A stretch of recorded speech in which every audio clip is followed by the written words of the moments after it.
Listen, what's good, y'all? It's that boy DELI. I am live streaming on Kick right now. Y'all see the title. Y'all see what we are reacting to, bro. The music industry is falling off by Blackie Speaks. Let's see what this man is talking about. 17 minutes, 32 seconds. Stop for looking into it. Make sure you like, comment, take a subscribe. guess who's falling off right now. Not a particular artist. I'm talking about the music industry. I want to talk about this article that was recently published by Billboard. This article is essentially talking about how the music industry is in panic mode right now. That's right. These label executives, they're under a lot of stress as we speak. And it's for a myriad of reasons. Some of those things we're going to talk about in this video as I break this article down. This is something that I think a lot of us already know. The music industry is, yes, generating more money than it's ever been generating. That is a fact. Things are moving so fast. Hundreds of artists are emerging constantly on a monthly basis. There's so much money being poured into music now because there's a crystal clear incentive. I mean, these major labels are signing so many acts on the daily. They are losing a lot of money in the process. Yes, however, they're making so much money back because they're simultaneously banking on so many artists at once. At some point, one of those artists is going to end up the next Ice Spice, and so they stay on that course because it directly feeds into the industry's agenda. This is definitely an important article to go over. I have a lot of very important things to say about this one. So with that being said, let's check it out. Pop stars aren't popping like they used to. Do labels have a plan?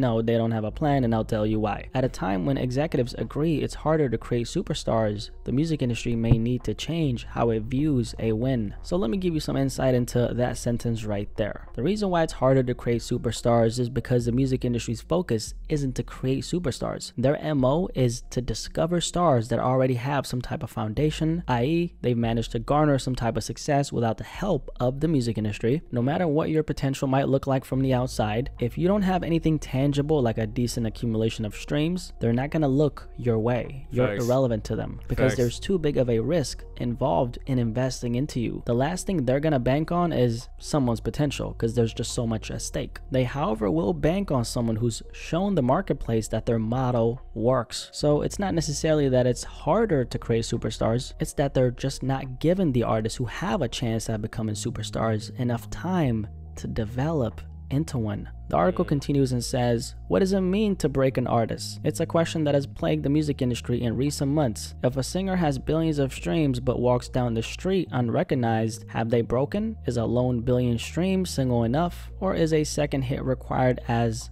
proof of staying power? And what if an artist racks up multiple hits but can't pull off a major headlining tour?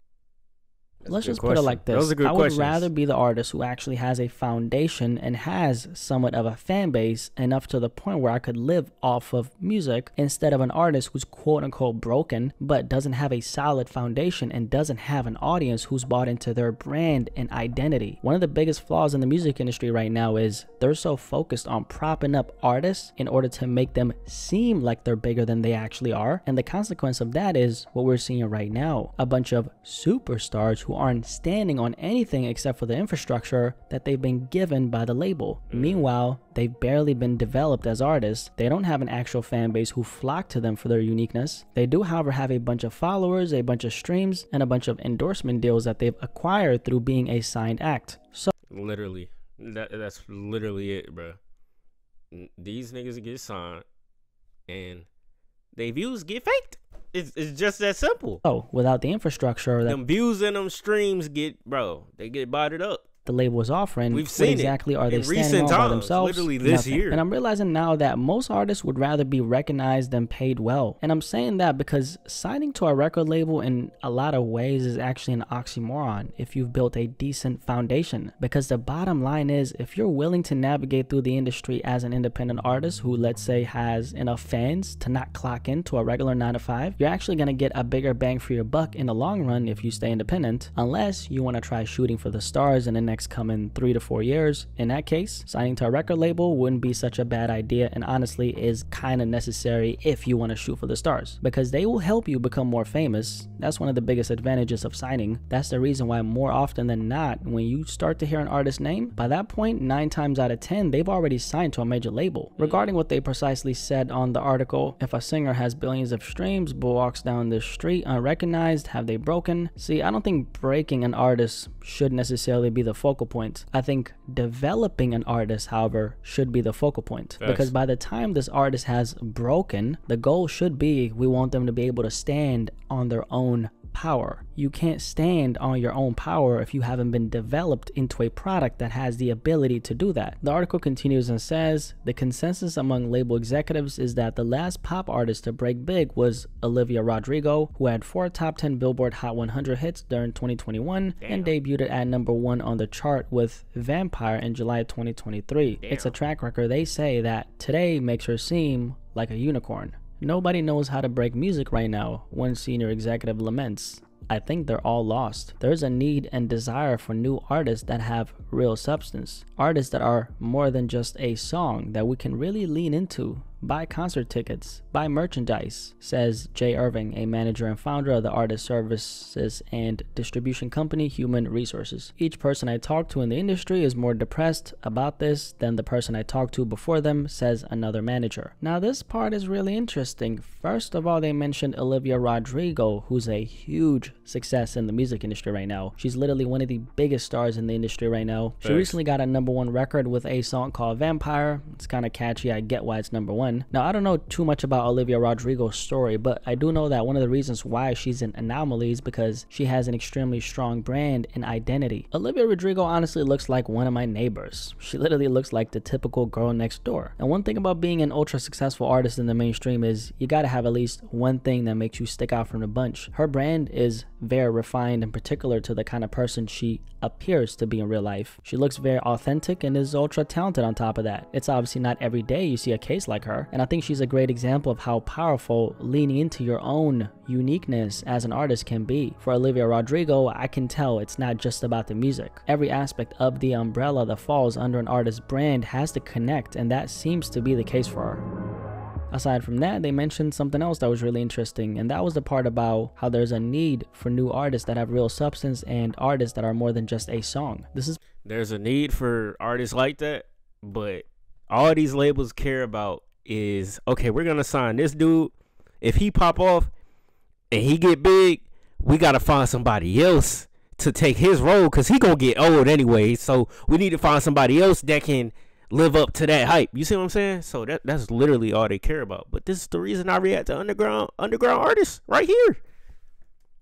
More recognition. Give them more recognition now. And it's actually very sad how 90% of the artists who emerge these days literally have zero substance behind them. Like zero. And substance, believe it or not, is not just about what you talk about. It's who you are as a person on an intrinsic level. Are you actually a person who can think beyond 1 or 2 layers? Because that actually feeds into your music and your brand. Are you someone who can effectively communicate to a mass of people what your brand entails and make the majority of those people you reach feel like they get a sense of who you are? If you can do that as an artist, I'm not even joking, but you're gonna have a very easy time because separating yourself from the pack won't be a matter of leaning into a gimmick. It'll be you leaning into your own unique identity. That's not to say that this is the only thing you need to do. What I'm saying is being able to communicate and convey directly and indirectly to the listener who you are on an internal level is really where it's at. Any artist who's reached a very high level can do this to some degree, and this is something that actually takes a lot of skill. Now, how do you develop this is the question. Well, it starts with being able to understand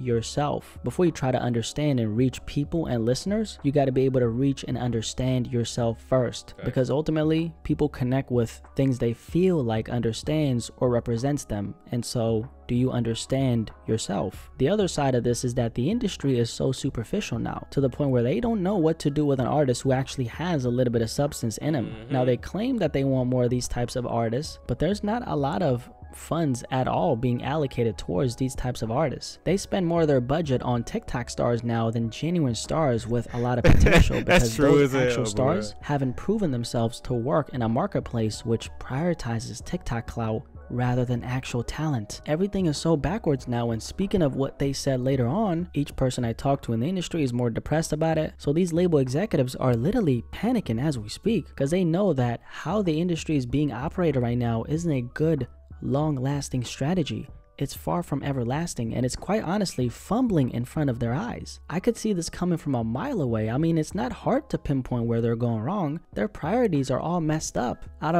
And also, when is the last time that we seen a rap record #1? I think I saw something on Twitter that said it's been like 2 years or some shit since 2021. I think it was a Nicki Minaj song or some shit. For a rapper to go #1, it hasn't been a rapper that went #1 this year on the Billboard. 100 acts they sign, 90% barely make the cut or break even, and so they have a roster full of acts they don't have a clue what to do with because they didn't sign them with the intention of developing them into stars. Most of the people they sign got a hot record off TikTok and they end up getting signed within the same 6-month period the song blew up. They have no foundation, no real fan base, no plan for their career, and so the label puts a plan in effect for them, because if you don't have a plan for your career, they always do. When that plan fails, they prioritize the other acts that are performing a tad bit better, and that's the minority. And then we have a bunch of artists who are left fighting for resources because the internal competition on these labels is sky high. The whole structure of how they're doing things now is just faulty, and there are so many artists who sign to these labels with the hopes of that one day leading to a prosperous, everlasting career, just for them to get shelved within the first 3 years of them signing. Most times, that happens way faster. Some cite the precipitous decline of mass media like radio and the maddening unpredictability of TikTok, and some attribute the feeling of industry inertia to the exhausting intensity of competing for attention in a world where gamers and influencers wield as much clout as music artists, if not more. Every issue that we're facing right now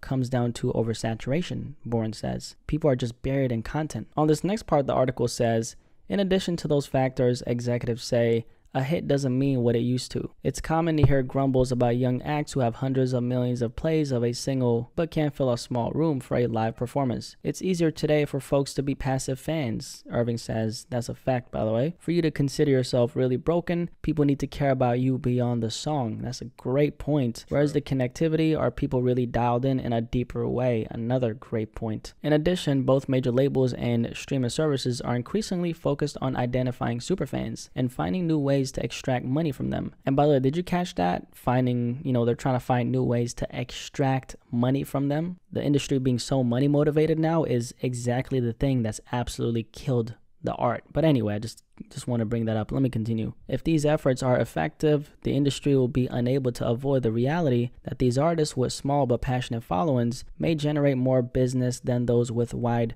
shallow fan bases. So now let's transition to some face cam action to continue the conversation.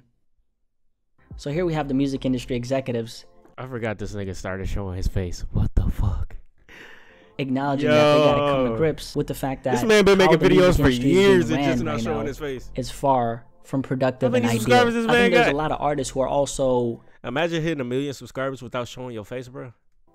Seeing through the smoke screen. That's some part of the reason why we got here in the first place is because there are so many artists who are willing to give everything away, give away all their power just to make it inside the gates. And the issue with making that the end goal is that you're completely ignoring the possibility that they might not have a clue what they're doing themselves. I mean, what is this article telling us? The music industry executives are panicking. I mean, they got the infrastructure, but even that can be built on something that's not all that constructive. At the end of the day, the industry is a machine that has to keep on running. And one aspect of keeping the machine alive is you gotta prioritize the engine in order to keep the lights on. The engine in this case is the money has to keep on flowing no matter what. Artists wanna create art while making it big, while still simultaneously pulling in a lot of money and have this infrastructure behind them, not realizing that there's a price you gotta pay to have all that. And don't get me wrong, by the way, there's no right or wrong. It's merely a situation of picking your poison. What's right for you as an artist? That's what it comes down to at the end of the day. And here's the thing. There's a price to putting your career at the hands of the industry. Because at some point, they're gonna be like, damn, we have absolutely no clue what's going on right now. We have no clue where this path that we're on is gonna take us, which is exactly what's going on right now. Independent artists are probably in the best position to win right now. Actually, let me correct myself. Independent artists who are willing to put in the work and find a way are in the best position to win. And when I say that, I'm talking about the people who are willing to play the long game. Because trust me when I say this, it's a long road to go. I mean, ask any any successful independent artist, any independent artist who's reached some type of success. Ask them, what was the journey like? Was it an easy journey or was it a tough journey? They're gonna say that it was tough. I don't think most artists are actually willing to take the high road, which is why, despite the state of the industry, despite what we've talked about, and despite all the things that are going on, 80% of artists are gonna bite the bullet and still make it their life mission to make it into the industry. True. If that's what you want to do, I don't think there's anything inherently wrong with that at all. I just think you got to do it at the right time. I mean, there's just so many artists who would have had a completely different trajectory had they waited an additional 6 months, or let's say like a year, True. before they signed to a major label. And the reason why everyone lacks patience is because people want it today. Instant gratification. They want it when they want it, how they want the it. money, bro. And so that They want the money, bro. repercussions. That's all Why it would you is. as a creative be so quick to want to give your power away? Bro, if somebody came to y'all right now, $1 million right in front of y'all face, y'all wouldn't take it? You see what I'm saying? You put people in that situation, it's just like, just throw the money right in their face, $1 million. Sign that document right there, and it's yours. Even though you got to pay it back. You may not know that. At this point, if you're signing, you should know you got to pay that money back. It's an advance for a reason. You have to pay that money back. But shout out to all the, listen, like I told y'all in the past in other videos, if you're an independent artist, don't sign. And if you are going to sign, get a lawyer to read that paperwork. You see what I'm saying? To an industry which its intended purpose is to make money and not aid you in creating better art. It's like everyone is doing a mad dash, Usain Bolt, take the race style towards the industry. And you know, there's a time and place for that. Don't get me wrong. I'm not saying that it's wrong to want to make it into the industry. Well, first of all, I don't think you should make that your mission. I don't think you should make that the sole purpose of why you're doing what you do. Because like I've said before, the industry actually wants to make it inside of you. They actually want you more than you want them. That's what a lot of artists don't realize. About to say what And this goes back to, you know, that video that I made, why hip hop is dying. So many rappers and just artists in general are so quick to give their power away. And they don't realize that the industry, they're actually the club the industry wants to get into. Pace yourself. So when you eventually make it inside those gates, you know exactly what's going on inside those gates. Yeah. And you're not surprised by what's going on. And I just don't want you to get bewildered by it, because like, damn, the game can get dirty. The game, okay? The music industry can get dirty. I mean, some of the most cutthroat motherfuckers you'll meet will be in the music industry. Mark my words. Some of the most cutthroat motherfuckers you'll meet will be in the music industry. Thanks. That's another conversation for another day, though. It's going to be really interesting to see where things go from here. I'm just really curious as to where this particular shift that we're going through in the industry right now, what that's going to lead to. Because if the music industry is panicking, what kind of precedent is that going to set for the people who eventually want to make it inside? As long as you know your worth and you actually have an exit plan, okay? Exit plan is really important. When things eventually go left, like they clearly are right now, they're going left, you're going to be good because you actually made sure to secure your future. Anyway, the music industry is clearly falling off. Any thoughts on this topic? What you guys think about the topic that I just discussed? I mean, the music industry executives, they're panicking right now. Panicking like a maniac. They're panicking right now, right? And I think it's interesting to see because the industry has been so money motivated, and what they don't realize is that it's all gonna backfire at some point. Yep. That time has come. Time is now. Okay? Things are happening right now, live. So I want to hear what you have to say about it. Curious to hear what you have to say, and I'm out. Peace. Listen, bro. W video about Blackie Speaks, bro. The GOAT. Let me know what y'all think about this whole situation, this whole topic down below in the comments. But hey, man, W video. Hopefully y'all enjoyed it. If you did, make sure to give a like, also comment, and subscribe for new more videos. Come some more content. Come so you don't know what time it is, man. This be your boy, that boy DELI. I'm gone, man.